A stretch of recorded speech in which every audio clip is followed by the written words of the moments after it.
So I wanted to kind of take you guys back in time, back to when I was 16 years old, which is a lot longer ago than it feels like it was, or to me. Now, before I start, I want to be really clear. The story I'm about to tell you occurred long before I knew my wife. Right? So I will mention another woman in this. This was long before I knew my wife. So just to be clear about that.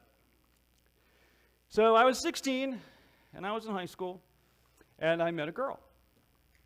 And as often happens when you're in high school, you meet a girl, you start to date that girl. And so this girl became my girlfriend.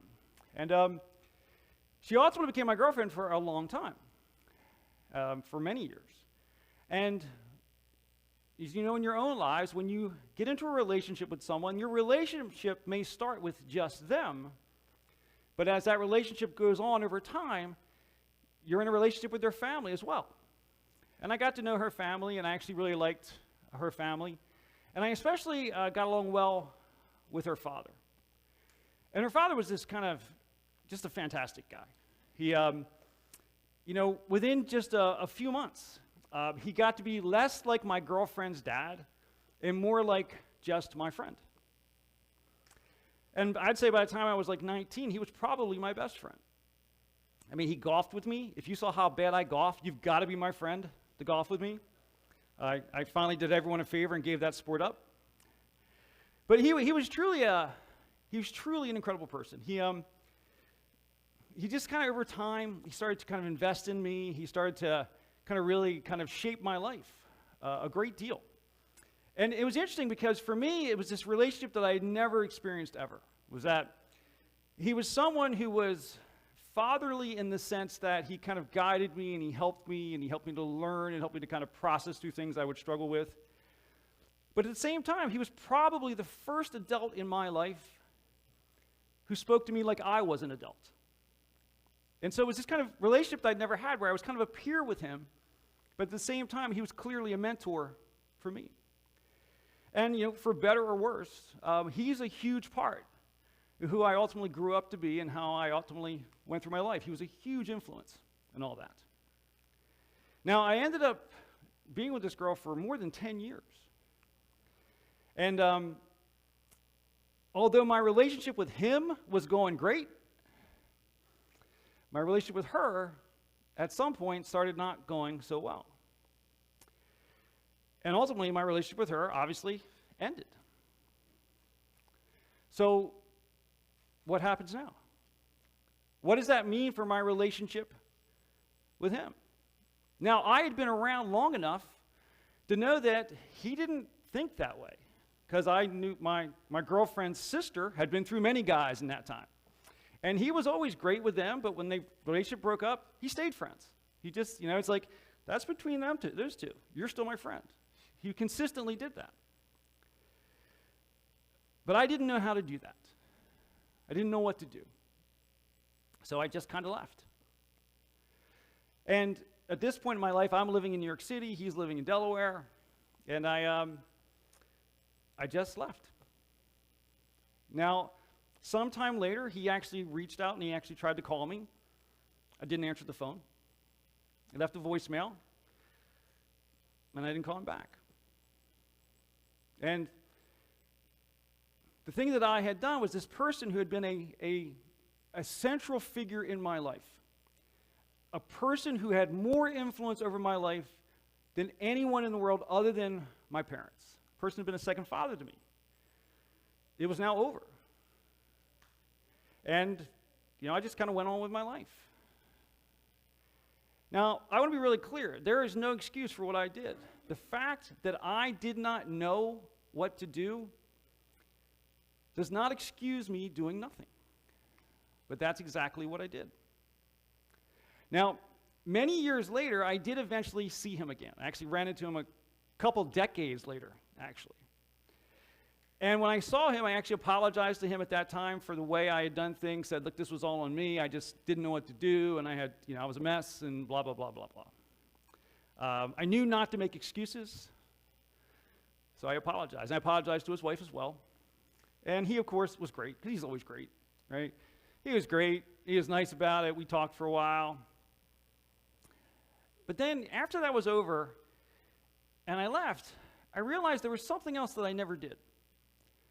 Even though I'd had this chance to talk to him, I never told him what an important part of my life he had been.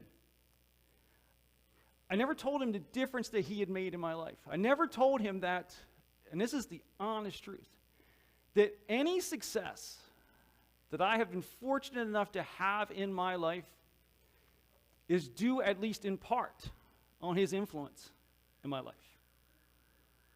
I don't know why I didn't tell him, but I didn't. Now, from time to time, I would think about contacting him, but I didn't. You know, I was thinking that I could go call him up and I could tell him all those things that I need to tell him. But I didn't.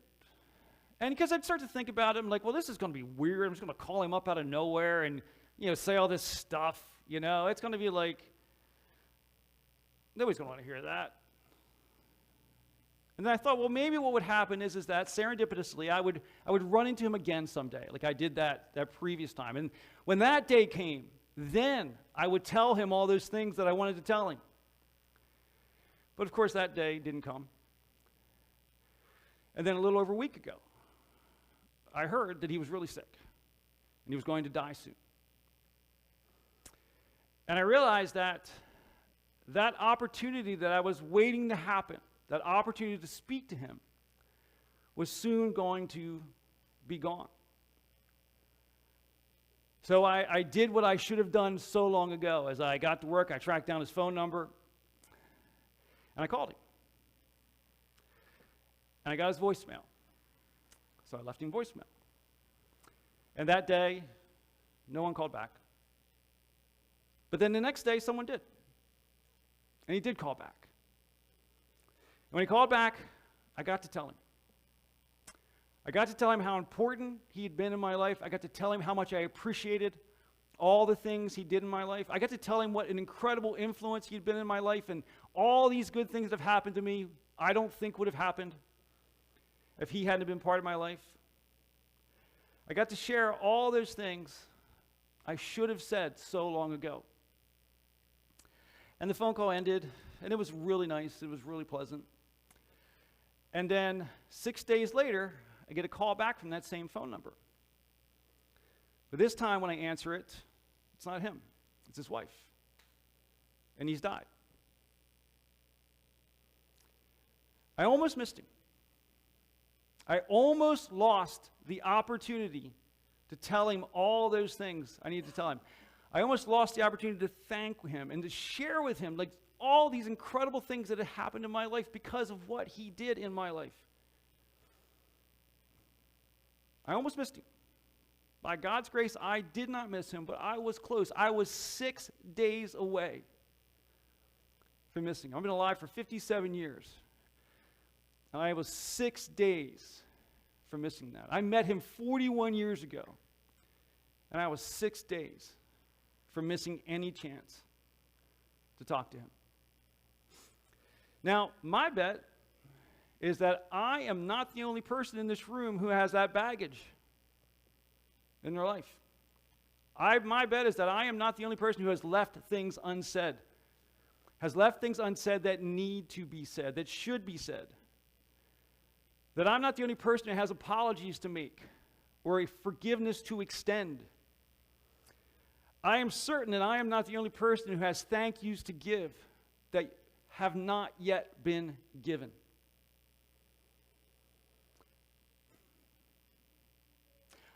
My bet is that I'm not the only person who has not gotten around to saying some very important things to some very important people who are very important in your life.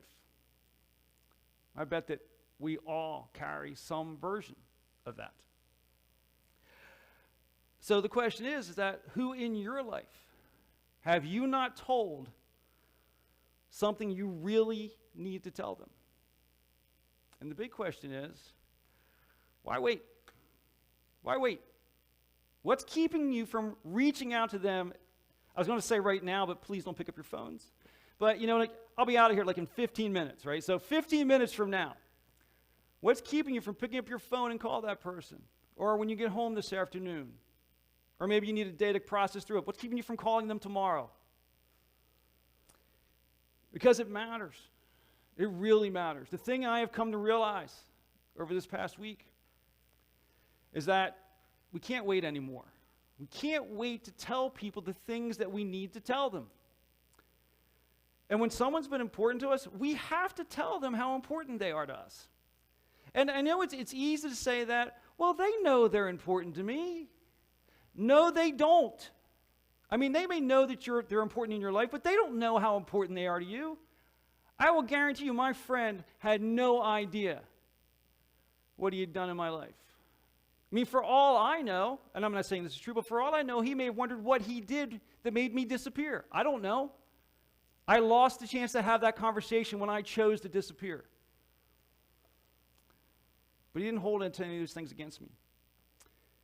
The people who have influenced your life don't know how important they are to you. And we need to tell them. And man, what a blessing it is when you finally tell them. When you finally say, you know what, I'm not going to be cool anymore. I'm not going to pretend anymore. I'm not going to be afraid to cry in this conversation. I'm going to tell you what you've done in my life. Don't wait. If we wait too long, we'll miss the opportunity. And I'm certain that's a kind of regret that's hard to recover from. I mean, imagine if when I heard that he was sick, I said, whew, man, I need a week to get myself together before I call. I would have called 7 days later. You know what I would have got the call? His wife would have picked up and said, I'm sorry, he died yesterday. If I would have waited 1 week to make that phone call. And please understand, I am not building myself up. I'm 41 years late for that phone call. Well, not 40, 31 years late for that phone call. And it was only God moving on my heart to say, you need to do this now. Trust me, that's not me. Like work stuff, I'll move on right away. Personal stuff, I'll find 1,000 reasons to do it tomorrow. But I'm grateful that God moved me to make that call. Now, I know that so many things can lead to us delaying what needs to be said. I mean, first of all, saying heartfelt things to people is awkward. Nobody likes feeling awkward. And so we kind of go, well, I'll put it off. You know, it'll be easier next week. It'll be easier after this. It'll be easier tomorrow. You know, and the other thing we often say is that, well, I'm just busy. I'm really busy now. I need time where I can settle down and I can focus before I make this call. That there'll be more time later. I'll tell you in my life, there's never more time later. There's always less time later. And I think also that we're oftentimes not even sure why we are waiting. We just kind of keep waiting. Now, Jesus actually talks about this sort of thing in one of his most famous messages, what we call the Sermon on the Mount. And again, we've talked about this before, but the reason it's called the Sermon on the Mount is that as Jesus was in this one region, there were so many people packing in to hear what he had to say that surrounded by the crowd, he couldn't be heard. So he actually moved to higher ground and gave the message from up there. And we call it the Sermon on the Mount, but it was kind of more the hill sort of thing. But it allowed him to get above the crowd, to be heard, to be seen while he talked. And you could literally you could read no part of the Bible except the Sermon on the Mount. And if any one of us were to implement that in our lives, it would transform our lives. Because what Jesus was laying out there was saying that people have told you all kinds of stuff about religion. That's not what your Father in heaven is looking for. What he's looking for is relationships with people, how you interact with the world, how you treat one another. And over, in this case, Matthew 5 through 7, these 3 chapters, he just kind of lays out, what is it like to be in a healthy relationship with God? And one of the key things that comes from that is that a healthy relationship with God is a healthy relationship with people. And he lays those things out. And one of the things that he talks about is priorities. And prioritizing our relationships with the people around us. And what Jesus says here is that if you are offering your gift at the altar, and there remember that your brother or sister has something against you, leave your gift there in front of the altar. First, go and be reconciled to them, then come and offer your gift. At the core of that statement, that relatively small statement compared to the overall talk, at the core of that is he's saying that we need to prioritize relationships with people, that we need to prioritize saying what needs to be said. Now, specifically, what Jesus is talking about here is this idea of being reconciled. And what that tells us is that if we need to be reconciled, that means that, well, if you're in a situation with someone where you need to apologize or you need to offer forgiveness, well, some aspect of that relationship is broken. If that's hanging out there and you haven't dealt with it. And Jesus is pointing out that our relationships need to be unbroken. Yes, things happen in our lives. We have disagreements. We make mistakes. We make choices that we reflect on and wish we hadn't have. Those things happen. Those things are always going to happen. But what do you do with it once it happens? So helping our relationships be whole, of course, include things like if you need to apologize, apologize. Even if you don't think you need to apologize anyway. Right? If there's forgiveness that needs to be extended, forgive it. Extend that forgiveness. But it's more than that. A healthy, whole relationship includes saying the things that need to be said to the people that are important to you. That repairing our relationships are, of course, important. But don't stop with just repairing the relationships. Do the work to keep them healthy. Invest in our relationships. Do the things that keep our relationships together. Don't wait till something is broken and then fix it. Care for it. And invest in that relationship. Now, the example that Jesus uses here by taking our gifts to the altar seems like a strangely specific example. It's like, well, the only time I have to go and be reconciled to someone is when I'm kind of at the altar.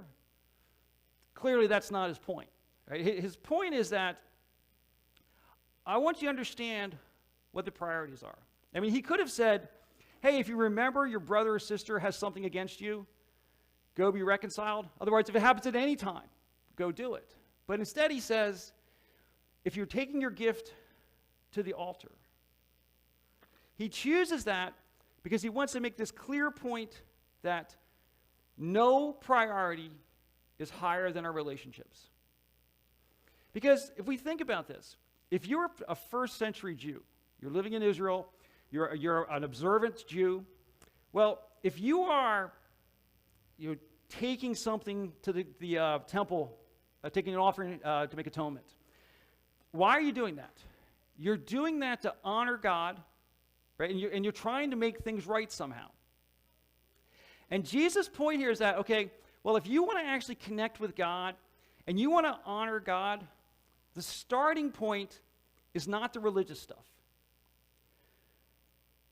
To make things right, we need to talk to the people to whom we've done wrong.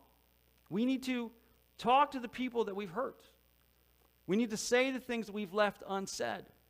That we need to go and care for that relationship. That's the starting point. We need to get things settled with the person. And then once that's done, then go back and do the religious stuff. That Jesus is pointing out here that our relationships with people are a higher priority than our religious practices. And the reason that is such a valuable example, particularly from a first century viewpoint, is that we have to remember that in the first century, there was no concept of separation of church and state. There was religion, and there was politics, and there was life, and they were just kind of one big glob. And so these things were all intertwined. And what happened during the first century is that many religious leaders have began to teach that the most important part of life was religious practices, that people and relationships were second. And as we read through the accounts of the life of Jesus, we see that attitude deeply angers Jesus. In fact, Jesus often called out the religious leaders in the first century for actually hiding behind their religious commitments as a way to avoid being compassionate to people. That he would call out those first century religious leaders when they would actually say, I've got a religious commitment, and because I've got this religious commitment, I can't do that thing that this person needs me to do. I mean, the story of the Good Samaritan is a very clear example of Jesus calling out the religious leaders for exactly that issue. What Jesus wanted to make clear is putting religious practices ahead of caring for people and relationships with people. Doing that is wrong. That we are to prioritize our love for and our relationships with people. The bottom line is that Jesus is saying that our relationship with God is tied to our relationship with people. And you can think about this in your own life. That if God is our Father, and God is Father to every human being alive, whether people believe in him or not, he sees every one of them as his children. Me, you, everyone. Well, if you're a parent or a grandparent, if there's a person in your life that you meet this person's super nice to you, is always complimenting you, telling you how wonderful you are, they take you out to lunch, they do all these nice things for you. But that same person is mistreating your child. He's being rude to your child, pushing your child aside and kind of boxing them off and keeping them outside. Is there anything that person can do for you that will make up for what they're doing to your child? If they ain't right with your kids, they ain't right with you. And that's the point that Jesus is making here. God is Father. We connect to God. We demonstrate our love for God by loving the people around us.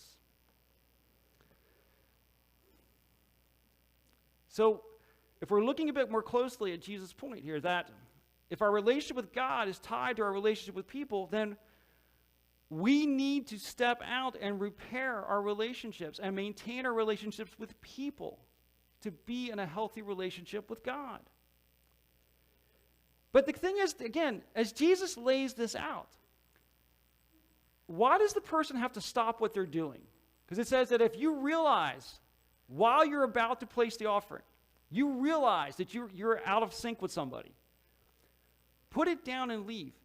It is hard for us to imagine how awkward that would have been to do. Jesus is painting a picture that no one could imagine doing. Walking up and just leaving their offering, walking away and coming back later. But Jesus is pointing out that we can't put it off. You're going to be tempted to say that, no, what I'm doing right now is too important.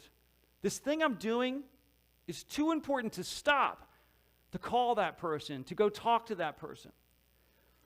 So what Jesus is pointing out here, I'm going to point to the most important thing you think you have to do. This is what you think is most important. Jesus is saying that getting right with the people in your life is more important than that. No matter what you're doing, put it aside. He knew our natural tendency would be to procrastinate. I'll get to it later. And he wants to take that away. He wants to say that that's not what we're to do. Because it's easy to say, you know what, gosh, I'm just so busy right now, or I just got all these important things to do. And that's why I haven't taken the time to apologize to that person. As soon as things get done, I'll apologize to that person. Or that's why I haven't forgiven that person. Or that's why I haven't thanked that person. Or that's why I haven't told that person how important they are in my life.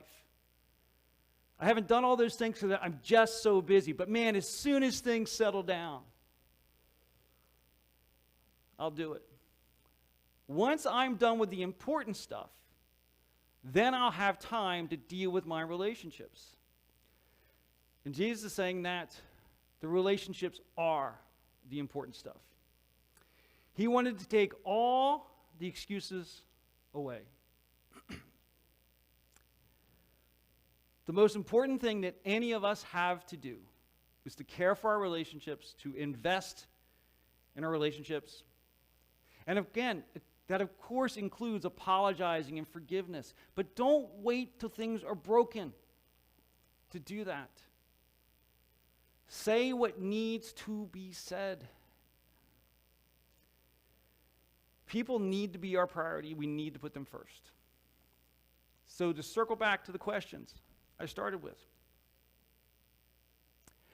Who in your life do you need to talk to? Who in your life should you be apologizing to? Even if it's not your fault. Who in your life could you repair a relationship with by apologizing, even if it wasn't your fault? Who in your life could you offer forgiveness to? Who in your life has been so important to you that you need to tell them? Who do you need to say those things to? And why wait? Why wait? With all my heart and soul, I want to encourage you to do it now. I was going to say do it at the first opportunity, but don't wait for the opportunity. Do it. Because one day, far sooner than you think, that opportunity will be gone. I came within 6 days of missing the chance to say what I needed to say. I should have said years and years ago. By God's grace, I didn't miss it. Please don't miss yours.